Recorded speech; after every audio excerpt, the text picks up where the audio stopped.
સૌ પ્રથમ તો હું આપ સૌને અભિનંદન પાઠવીશ જે ખરેખર કચ્છનો ખેલ ખલક મેં જે સર્જકોને જે ખરેખર કચ્છની અંદર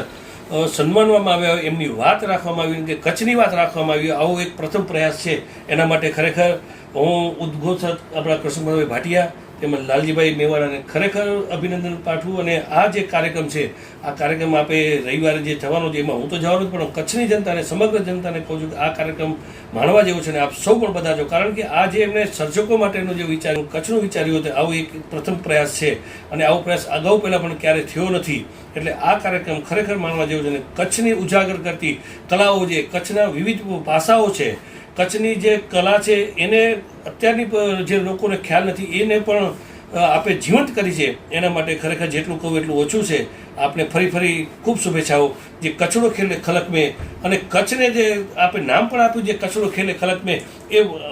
બોલતા પણ અમને આનંદ થાય છે કે ભાઈ એમ થાય કે અમારું બહાર પણ પાછું જીવન થઈ ગયું હોય એવું આપ સૌએ જ્યારે આવું ટાઇટલ રાખ્યું ત્યારે આ બંને ઉદ્ઘોષકો કૃષ્ણભાઈ ભાટિયા અને લાલજીભાઈ મેવાડા જે સ્વપ્ન અને કવિ કાંત મારા પણ ગુરુ છે અને હું આમની પાસે ખૂબ શીખ્યો છું, ત્યારે ખરેખર હું કચ્છની વતી આપ સૌને અને આ આપણા કાર્યક્રમને શુભેચ્છા પાઠવું છું.